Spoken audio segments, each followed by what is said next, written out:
Hello everyone, welcome to foundation classes. My name is Amit. चलिए आज के सेशन को स्टार्ट करते हैं। देखिए, हमारी जो हिंदी की पेडागोजी है वो कंप्लीट हो चुकी है। आप प्लेलिस्ट में जाइए, वहाँ पर आपको 10 वीडियो मिलेंगी जो हिंदी पेडागोजी से रिलेटेड होंगी। उनसे बाहर आपको कुछ भी नहीं मिलेगा। मैं डेली उनके PYQ क्वेश्चंस भी करवा रहा हूँ जो कि आपके CTET में आए हुए हैं। 2011 से लेकर 2023 तक जितने भी आपके CTET के एग्ज़ाम हुए हैं हम सभी को डिस्कस कर रहे हैं। ठीक है। इसके बाद हमारा जो मैथमेटिक्स का पोर्शन है उसमें मैंने पेडागोजी पोर्शन को स्टार्ट किया है, जिसमें मैं 2 वीडियो अपलोड कर चुका हूं। जैसे ही पेडागोजी सेक्शन कंप्लीट होगा हम उसके भी PYQ क्वेश्चंस डालेंगे। और इसके साथ में ही मैंने आपको बताया था कि हमारे जो CDP है यानी कि चाइल्ड डेवलपमेंट एंड पेडागोजी वो ऑलमोस्ट कंप्लीट हो चुकी है। ठीक है, तो उसमें कुछ इंपॉर्टेंट टॉपिक बचे हुए हैं, तो उन टॉपिक्स को मैं करवा रहा हूँ। तो जो लास्ट लेक्चर था हमारा CDP का, उसके अंदर हमने असेसमेंट टॉपिक को स्टार्ट किया था। तो असेसमेंट टॉपिक लेंदी टॉपिक है, मोस्ट मोस्ट मोस्ट इंपॉर्टेंट है, क्योंकि यह टॉपिक भी ऐसा टॉपिक है जो आपकी CDP से और साथ ही साथ आपकी जो पेडागोजी है उससे रिलेटेड है। चाहे आप किसी भी सब्जेक्ट की पेडागोजी को उठाइए, और मैंने आपको बताया है आपका जो पेडागोजी पोर्शन और साइकोलॉजी पोर्शन है वो टोटल मिलाकर 90 नंबर का आएगा। तो आप समझ सकते हैं कि आपके पेडागोजी पोर्शन की कितनी वैल्यू है। ठीक है, तो आज हम इसके सेकंड पार्ट को स्टार्ट कर रहे हैं। तो अगर आप चाहते हैं कि आपको वीडियो टाइम पर मिले तो चैनल को सब्सक्राइब कीजिए। ठीक है ना, और मैं आपको विश्वास दिलाता हूँ आपकी 1 नंबर की बेस्ट तैयारी होगी। ठीक है, तो चलिए स्टार्ट करते हैं। असेसमेंट यानी कि आकलन। लास्ट पार्ट में हमने असेसमेंट के बारे में काफ़ी चीज़ें पढ़ी थी कि असेसमेंट क्या होता है, किस तरह से किया जाता है, इसका एक्चुअल मतलब क्या होता है। हमने असेसमेंट और इवैल्यूएशन दोनों के डिफरेंस को समझा था। हमने समेटिव असेसमेंट, फॉर्मेटिव असेसमेंट इनके बारे में पढ़ा था। तो आज हम आगे पढ़ने वाले हैं। देखिए, असेसमेंट और लर्निंग में गहरा संबंध होता है। ठीक है, क्यों? क्योंकि जो आप आकलन करते हैं ना, जो असेसमेंट करते हैं वो आप लर्निंग का ही करते हैं। भाई नॉर्मल सी बात है, आकलन कर रहे हैं आप, किस चीज़ का आकलन करोगे? जो आपने सीखा है उसी का तो एग्जाम लिया जाता है ना, उसी का तो आकलन या असेसमेंट किया जाता है ना। तो इसलिए जो असेसमेंट है और जो लर्निंग है उनके अंदर क्या है, एक नॉर्मल सी बात है, एक रिलेशन है।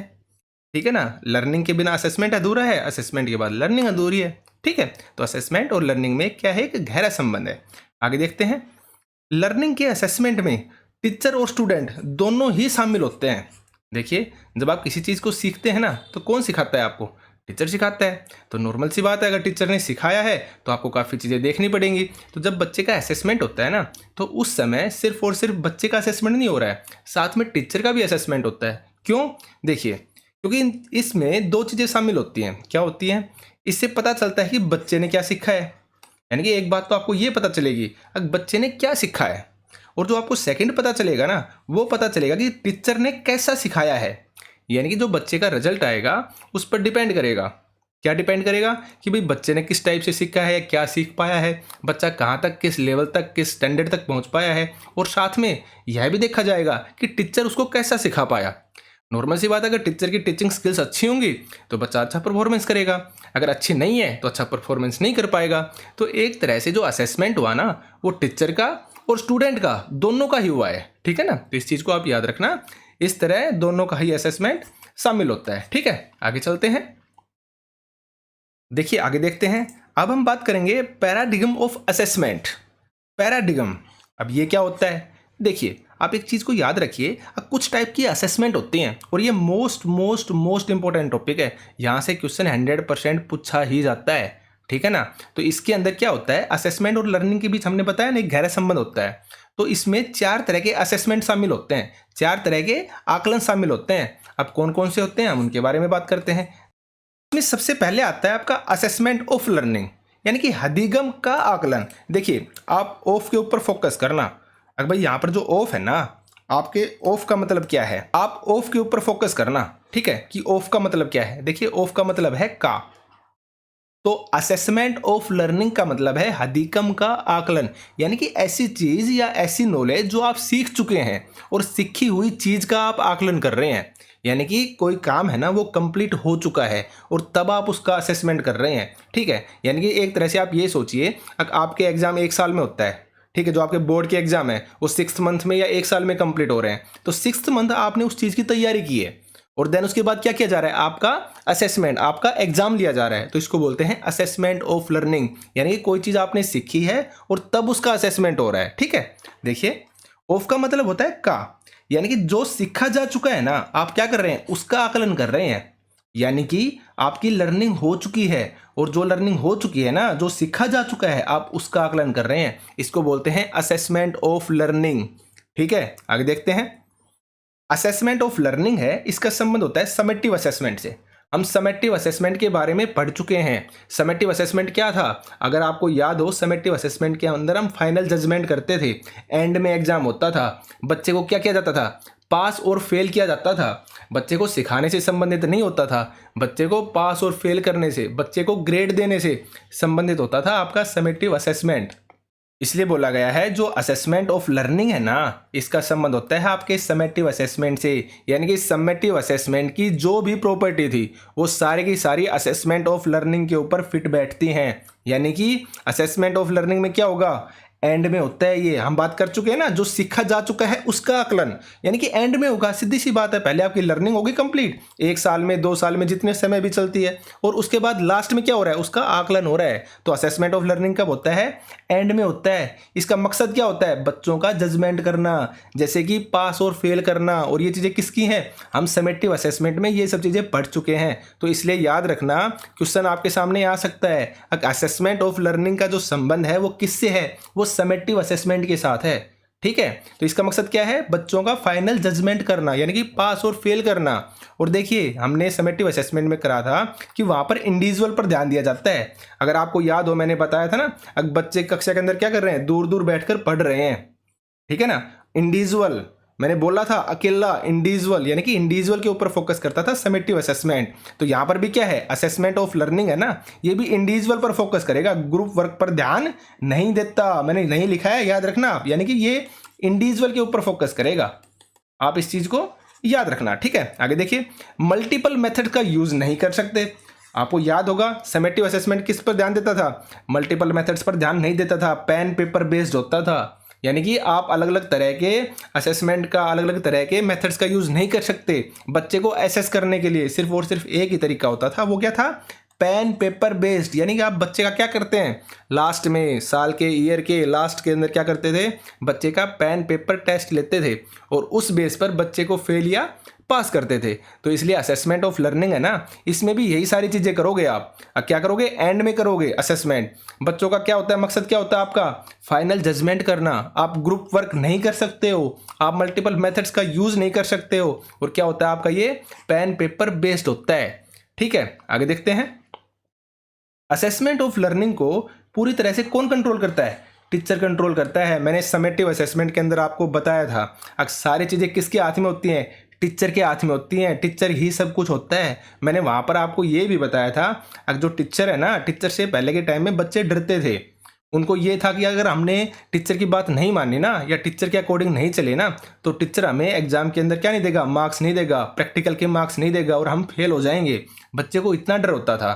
तो इसलिए असेसमेंट ऑफ लर्निंग है, इसका पूरा कंट्रोल कौन करता है, टीचर करता है। यानी कि इसमें जो स्टूडेंट का जो रोल है ना, वो नाक के बराबर होता है। यानी कि जो आपका टीचर है वो ग्रेटर देन स्टूडेंट है। आप इस लाइन को याद रख लेना बस। एक जो मैंने डायग्राम बताया ना, टीचर ग्रेटर देन स्टूडेंट, यानी कि टीचर मोस्ट इंपॉर्टेंट है। असेसमेंट ऑफ लर्निंग के अंदर स्टूडेंट का रोल क्या है, कम है। ठीक है, आगे चलते हैं। उसके बाद आपका आता है असेसमेंट फॉर लर्निंग। अब फॉर का मतलब क्या होता है, फॉर का मतलब होता है के लिए। ठीक है, यानी कि के लिए आकलन। असेसमेंट फॉर लर्निंग, अधिगम के लिए आकलन। अब अधिगम का मतलब क्या होता है, मैं आपको बता चुका हूं, सीखना। आप वर्ड्स को समझिए, आप वर्ड्स टू वर्ड्स चलेंगे ना, शब्द से शब्द की तरफ ही चलेंगे ना, तो आप खुद समझ जाएंगे इनका एक्चुअल में मतलब क्या है। अधिगम के लिए आकलन, यानी कि आप सीखना चाहते हैं और सीखने के लिए आप आकलन कर रहे हैं। ठीक है ना, आप वर्ड्स से समझ जाएंगे। अधिगम के लिए आकलन, असेसमेंट फॉर लर्निंग। ठीक है, यानी कि आप सीखना चाह रहे हैं और उस सीखने के लिए आपको क्या करना पड़ रहा है, आकलन करना पड़ रहा है। देखते हैं, के लिए आकलन, यानी कि हम चाहते हैं कि बच्चा सीखे, यानी हम बच्चे को सिखाना चाहते हैं और सिखाने के लिए क्या कर रहे हैं, हम असेसमेंट कर रहे हैं। इसलिए हम असेसमेंट फॉर लर्निंग करते हैं। इस चीज को याद रखना आप। आगे देखते हैं, असेसमेंट फॉर लर्निंग है, इसका संबंध किससे होता है, फॉर्मेटिव असेसमेंट से होता है। ठीक है, अब फॉर्मेटिव असेसमेंट हम कर चुके हैं। असेसमेंट ऑफ लर्निंग का संबंध होता है समेटिव असेसमेंट से, लेकिन असेसमेंट फॉर लर्निंग होता है किससे? फॉर्मेटिव असेसमेंट से। मैंने अभी आपको बताया ना, सीखने के लिए आकलन, और सीखने की बात कौन करता था? आपका फॉर्मेटिव असेसमेंट करता था। अगर आपको याद हो तो जो लास्ट हमने जो टॉपिक करवाया था, फर्स्ट पार्ट था आपका असेसमेंट का, उसमें मैंने ये सारी चीज़ें डिटेल से बताई थी। ठीक है, तो देखिए अगर आपको याद होगा, फॉर्मेटिव असेसमेंट में हम किसकी बात करते थे? ग्रुप वर्क की बात करते थे। हम अनलिमिटेड मेथड्स का यूज भी कर सकते थे, और हम बात करते थे बच्चे को सिखाने की। अब बच्चे की जो एजुकेशन है, बच्चे का जो लर्निंग है, उसको कैसे इंप्रूव करें, इस बारे में हम बात करते थे। तो जो आपका असेसमेंट फॉर लर्निंग है ना, इसका संबंध फॉर्मेटिव असेसमेंट से है। इसलिए फॉर्मेटिव असेसमेंट की जो भी प्रॉपर्टी थी, जो भी रूल या नियम थे, वो सारे के सारे अप्लाई होंगे असेसमेंट फॉर लर्निंग के ऊपर। ठीक है, तो असेसमेंट फॉर लर्निंग में क्या कर सकते हैं? हम ग्रुप वर्क करेंगे, अनलिमिटेड मेथड्स का यूज करेंगे, और मेन फोकस हमारा किस पे होगा? टीचिंग लर्निंग पर होगा। यानी कि बच्चे की टीचिंग लर्निंग को, बच्चे की लर्निंग को कैसे हम इंप्रूव करें, इस बात पर हम फोकस डाल लेंगे। ठीक है, आगे देखते हैं। और ये कब किया जाता है? अगर आपको याद हो, मैंने बताया था, जो आपका फॉर्मेटिव असेसमेंट है वो टीचिंग लर्निंग के दौरान ही होता है। यानी कि जब आप बच्चे को सिखा रहे होते हैं ना, उसी समय आप क्या करते हैं? बच्चे का आकलन करते हैं, शिक्षण के दौरान ही करते हैं। तो इसलिए असेसमेंट फॉर लर्निंग के अंदर भी क्या करेंगे? हम शिक्षण के दौरान ही बच्चे का क्या करेंगे? आकलन करेंगे। तो देखिए, इसमें जो टीचर और स्टूडेंट है ना, दोनों ही महत्वपूर्ण होते हैं, दोनों का ही रोल होता है। आप याद रखना, इसमें दोनों का ही रोल है, T=S, यानी कि दोनों ही इंपॉर्टेंट है। ठीक है, देखिए आगे। जैसे मान लीजिए आप किस तरह से एग्जाम लेना है, कब एग्जाम लेना है, या एग्जाम का सिलेबस क्या होगा, ये सब कौन डिसाइड करेगा? टीचर ही डिसाइड करेगा, लेकिन बच्चे के अनुसार करेगा। यानी कि बच्चे की आयु को देखेगा, बच्चे के IQ लेवल को देखेगा, बच्चे के स्टैंडर्ड को देखेगा, बच्चे की कमियों के बारे में सोचेगा, और उसके अकॉर्डिंग ही पेपर को तैयार करेगा। तो हो गया ना दोनों का रोल। भाई टीचर का भी रोल है और स्टूडेंट का भी रोल है, यानी कि दोनों की वैल्यू है। टीचर सभी एग्जाम्स को रेडी कर रहा है, उसकी वैल्यू अपने आप हो गई, और टीचर स्टूडेंट के बारे में सोच कर रहा है, तो इसलिए स्टूडेंट की भी वैल्यू हो गई, है ना, कि टीचर ने स्टूडेंट के बारे में सोचा। तो यानी कि दोनों इंपॉर्टेंट होते हैं किसके अंदर? आपके असेसमेंट फॉर लर्निंग के अंदर। ठीक है, आगे चलते हैं। आगे आता है आपका असेसमेंट एज लर्निंग। अब एज का मतलब क्या है? देखिए, एज का मतलब है के समान। ठीक है, आप ट्रिक से याद रखना, के समान, कि मैं किसके समान हूं। हर इंसान या हर बच्चा अपने आप को सबसे ऊपर ही मानता है। अक मैं उसके बराबर हूं, बोलता है ना, अक मैं उसके बराबर हूं, मैं उसके समान हूं। ठीक है, तो एज का मतलब, मैं आपको ट्रिक बता रहा हूं सिर्फ याद करने के लिए। ठीक है, तो एज का मतलब होता है के समान। तो असेसमेंट एज लर्निंग क्या हुआ? अधिगम के समान आकलन। ठीक है, और इसमें होता क्या है? इसमें है ना, बच्चे का खुद पर फोकस होता है, वो सबसे ज्यादा खुद को ही सही मानता है, यानी कि सेल्फ असेसमेंट। देखिए इसमें क्या होता है, आगे बढ़ते हैं। यहाँ पर बच्चे को यह फील करवाया जाता है कि उनकी जो लर्निंग है ना, उसके लिए वे भी जिम्मेवार हैं, ताकि वे सही डिसीजन ले सके। एक्चुअल में क्या होता है ना, अगर भाई बच्चे फेल हो रहे हैं या बच्चे जो सही तरीके से परफॉर्मेंस नहीं दे पा रहे, तो नॉर्मल सी बात है, बच्चे है ना दूसरों को ब्लेम करते हैं। वो बोलते हैं कि नहीं, टीचर ने अच्छा नहीं पढ़ाया, ठीक है, या मैं बीमार हो गया था। वो इस टाइप के बहाने मारते हैं। ठीक है, इस टाइप के बनाते हैं वो बहाने। ठीक है, लेकिन ये चीज़ गलत है। तो इसलिए बोला गया जो असेसमेंट एज लर्निंग है ना, उसमें बच्चे को यह फील करवाया जाता है कि जो उनकी लर्निंग हो रही है ना, उसके लिए वे भी जिम्मेदार होते हैं। ठीक है, और यहाँ पर किसकी बात की जाती है? सेल्फ असेसमेंट की बात की जाती है। यानी कि यहाँ पर जो बच्चा है ना, वो खुद अपना असेसमेंट करता है। बच्चे को सिखाने पर जोर दिया जाता है कि वो खुद अपना असेसमेंट करे। यानी बच्चे क्या करते हैं? बच्चे खुद का आकलन करते हैं। तो आपको सिर्फ इतना याद रखना है, असेसमेंट एज लर्निंग के अंदर सेल्फ असेसमेंट करता है बच्चा, यानी कि बच्चा खुद अपना असेसमेंट करता है। ठीक है, आगे देखिए, यहाँ पर बात की जाती है पीयर असेसमेंट की। अब पीयर असेसमेंट में मैं आपको बता चुका हूँ, भाई पीयर का मतलब क्या है? समकक्षी, जो बच्चे उसके साथ कक्षा में पढ़ते हैं, यानी कि समकक्षी। तो जो पीयर असेसमेंट होता है, इसका मतलब होता है बच्चे एक दूसरे की हेल्प के साथ, जो उसके साथ कक्षा में पढ़ रहे हैं ना, तो आपस में एक दूसरे की हेल्प के साथ बच्चे सीखते हैं। ठीक है, यानी कि अपने समकक्षी के साथ मिलकर बच्चा क्या करेगा? सीखेगा। यानी कि एक दूसरे की हेल्प से बच्चे सीखते हैं। ये होता है आपका असेसमेंट एज लर्निंग के अंदर। ठीक है, आगे देखते हैं। जैसे आप एग्जाम्पल देखिए, जैसे बच्चे ने है ना खुद से किसी टॉपिक को सीखा है, ठीक है, और उसके क्वेश्चन प्रैक्टिस किए। अब उसके बाद उसने देखा कि कुछ क्वेश्चन मेरे गलत हो गए, तो जो गलत क्वेश्चन हुए ना उनको वो फिर से रिवाइज करेगा बुक्स के अंदर या इंटरनेट पे या कहीं पर भी। बच्चा उनका आंसर निकालने की कोशिश करेगा, उसको समझेगा। यह होता है आपका सेल्फ असेसमेंट, यानी कि बच्चा खुद अपना आकलन कर रहा है, उसको कहने की जरूरत नहीं पड़ रही है, उसको टीचर नहीं पढ़ा रहा है। टीचर ने सिर्फ और सिर्फ एक बार उसको क्या किया, समझा दिया किसी भी टॉपिक को। ठीक है, नेक्स्ट टाइम जब वो प्रैक्टिस करता है या कोई भी गलती उससे होती है ना, तो उसका असेसमेंट फिर वो खुद ही करता है। तो इसके अंदर आता है आपका असेसमेंट एज लर्निंग। देखिए आप, यानी कि इसमें जो स्टूडेंट है ना उसकी रिस्पॉन्सिबिलिटी क्या है, ज़्यादा होती है टीचर से। यानी कि नॉर्मल सी बात हो गया, स्टूडेंट क्या है यहाँ पर, ग्रेटर देन टीचर। यानी कि स्टूडेंट की वैल्यू ज़्यादा है क्योंकि बच्चा सेल्फ असेसमेंट कर रहा है, सब कुछ खुद ही कर रहा है। टीचर ने तो उसको सिर्फ और सिर्फ एक बार टॉपिक करवा दिया था। ठीक है, इसके बाद से सब कुछ टीचर पर नहीं, स्टूडेंट पर ही डिपेंड है। ठीक है, आगे देखिए, क्योंकि हर काम को बच्चा खुद ही कर रहा है तो स्टूडेंट की नॉर्मल सी बात है, रिस्पॉन्सिबिलिटी क्या हो गई, ज़्यादा हो गई। एक बार टीचर ने समझा दिया, ठीक है, उसके बाद बच्चा खुद से रिवाइज करता है, गलती होने पर खुद सॉल्यूशन देखता है और क्या करता है, उन्हें सही करता है। यानी बच्चा खुद से अपना ही असेसमेंट कर रहा है। इसको बोलते हैं असेसमेंट एज लर्निंग। ठीक है, आगे चलते हैं, आप समझ गए होंगे। नेक्स्ट देखिए, नेक्स्ट है आपका असेसमेंट इन लर्निंग। अब इनका मतलब भी आपको पता है, इनका मतलब होता है में, यानी कि किसी चीज के अंदर होना। तो असेसमेंट इन लर्निंग का मतलब होता है हदीगम में आकलन। हिंदी को समझना आप, हदीगम में आकलन, यानी कि दोनों चीज आपस में मिली हुई हैं। देखिए आप, इनका मतलब होता है के अंदर, यानी कि में, एक तरह से में। तो यानी कि लर्निंग में और असेसमेंट में क्या है, दोनों एक दूसरे के साथ शामिल हैं, दोनों एक दूसरे में मिले हुए हैं। यानी कि जब बच्चा सीख रहा होता है ना, जब बच्चे की लर्निंग चल रही होती है ना, उसी समय साथ साथ बच्चे का असेसमेंट भी चल रहा होता है। ये होता है कि आपका असेसमेंट इन लर्निंग, यानी कि हदीगम में आकलन। ठीक है, आगे चलते हैं। यानी कि जब बच्चा सीख रहा होता है उसी दौरान क्या होता है, उसका असेसमेंट भी चल रहा होता है। इसको बोलते हैं असेसमेंट इन लर्निंग। ठीक है, जैसे देखिए आप, जैसे आप बच्चे को क्या सिखा रहे हैं, मान लो गाड़ी चलाना सिखा रहे हैं, बच्चा 18 साल का हो गया और उसके बाद आप बच्चे को गाड़ी चलाना सिखा रहे हो। तो गाड़ी चलाते समय जब बच्चा गलती करता है ना, तो आप ऐसा तो है नहीं अगर भाई उस समय उसको नहीं समझाएंगे, भाई बच्चा ब्रेक सही तरीके से नहीं लगा रहा या गियर सही तरीके से नहीं डाल रहा है, तो आप ऐसा तो नहीं करोगे ना, अगर उसको बाद में ये चीज़ समझाओगे। आप एट ए टाइम जब वो गाड़ी चला रहा है उसी समय समझाओगे ना। तो इसमें क्या हो रहा है, यानी कि जब आप गाड़ी चला रहे हैं ना तो उसी टाइम, यानी कि जब आपकी लर्निंग हो रही है ना, उसी समय साथ के साथ आपका असेसमेंट भी हो रहा है और उस असेसमेंट में जो पता चल रहा है ना, उन गलतियों को तुरंत सुधारा भी जा रहा है। तो इसलिए असेसमेंट इन लर्निंग के अंदर क्या होता है, जब आपकी लर्निंग चल रही होती है उसी दौरान आपका असेसमेंट किया जाता है। देखिए, जैसे आप बच्चे को गाड़ी चलाना सिखा रहे हैं, उसी समय जो गलती करता है ना बच्चा, उस गलती को आप उसी समय क्या कर देते हो, सही कर देते हो कि वह क्या क्या गलती कर रहा है, इस बारे में आप जान लेते हो। ठीक है, आगे देखते हैं।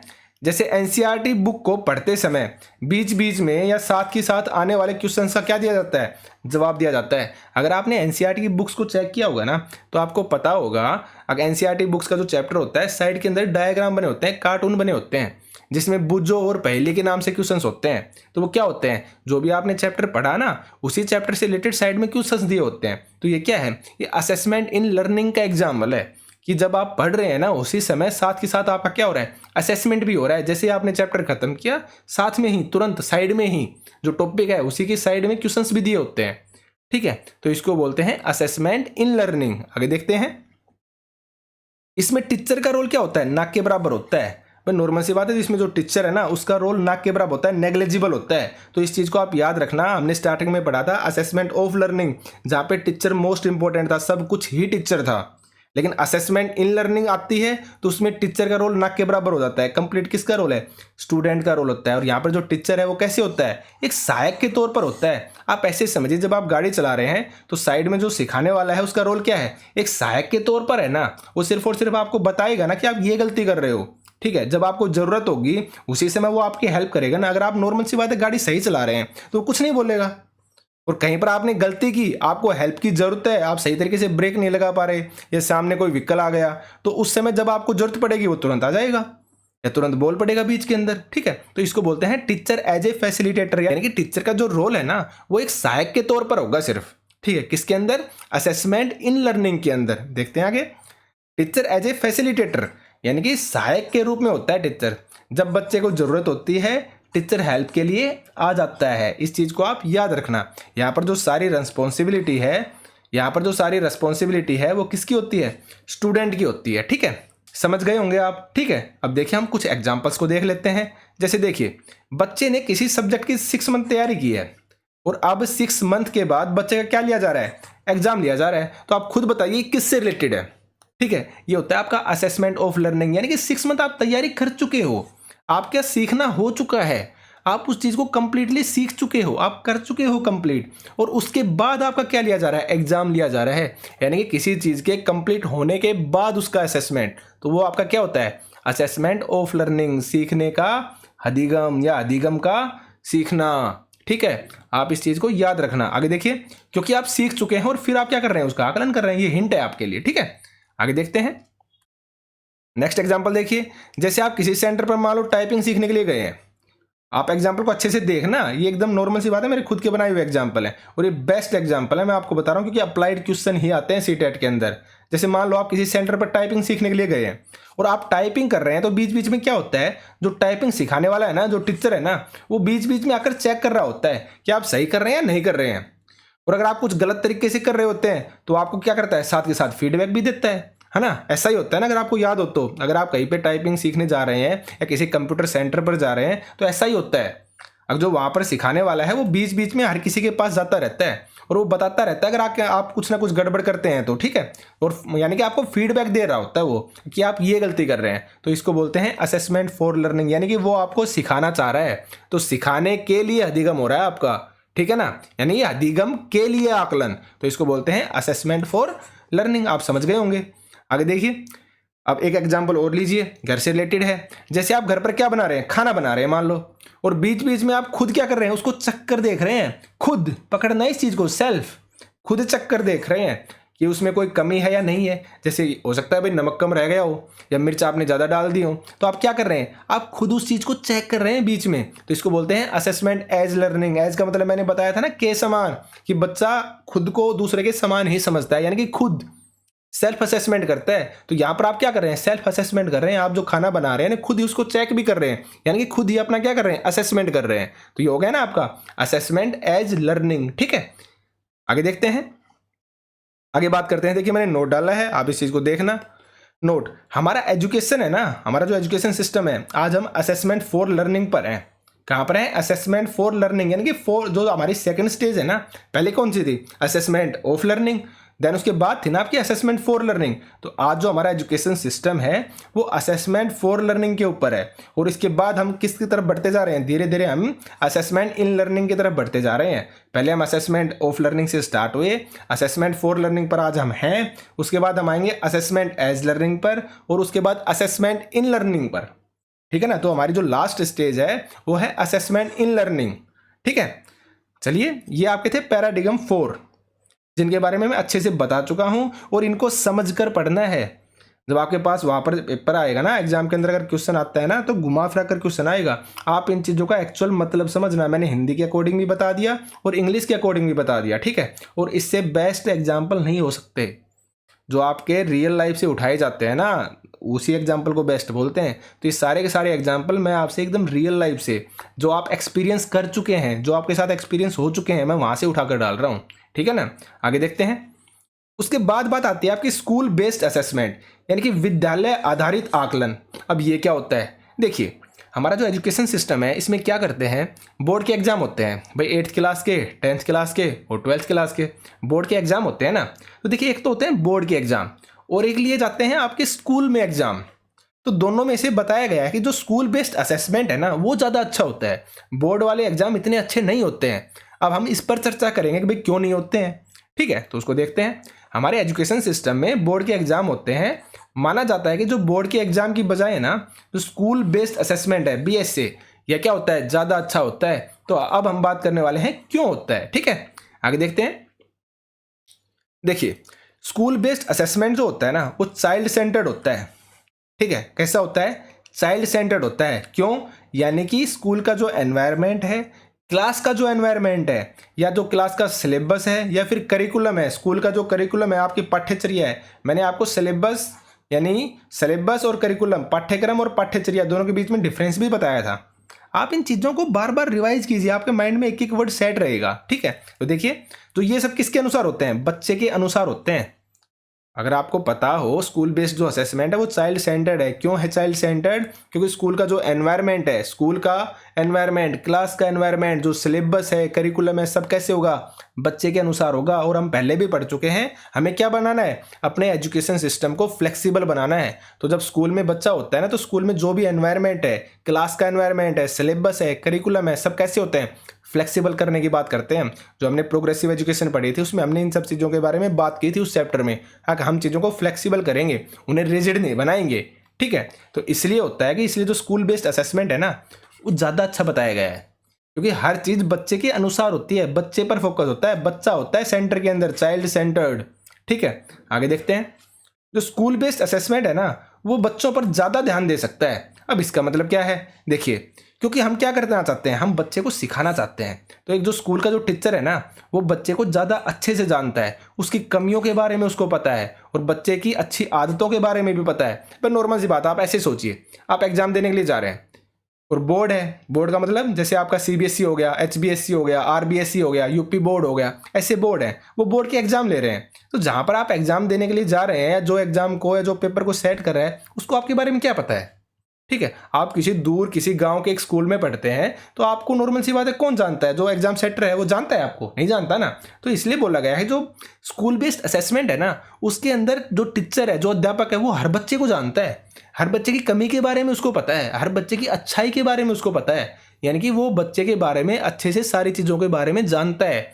और अगर जानता है तो नॉर्मल सी बात है, उसी तरीके से वो बच्चे के साथ बिहेव करेगा, उसी तरह से वो अपना सिलेबस को क्रिएट करेगा, उसी तरह से वो टीचिंग मेथड्स का यूज करेगा बच्चे को पढ़ाने के लिए।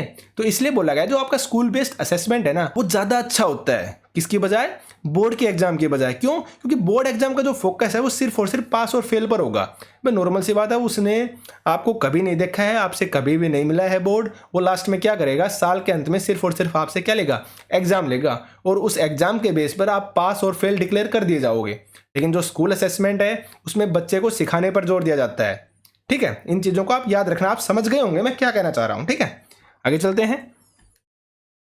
स्कूल बेस्ड असेसमेंट कैसा होता है? फ्लेक्सिबल होता है, मैंने बात कर चुका ना। जबकि जो बोर्ड के एग्जाम है ना, वो क्या नहीं होते? फ्लेक्सिबल नहीं होते हैं। यहां पर कहने का मतलब क्या है? आप ऐसे सोचिए, नॉर्मल सी बात है, आज आपको फीवर हो गया, या आपके साथ कोई दुर्घटना, आपका एक्सीडेंट हो गया, आप कुछ भी मान सकते हैं। ठीक है, भगवान ना करे ऐसा हो, मैं एक एग्जाम्पल दे रहा हूँ। ठीक है, कि आपका मान लो एक्सीडेंट हो गया, तो नॉर्मल सी बात है, कल आपका एग्जाम है, तो आप एग्जाम कैसे दे पाओगे? आप सीरियस कंडीशन के अंदर हो, आप नहीं दे पाओगे ना।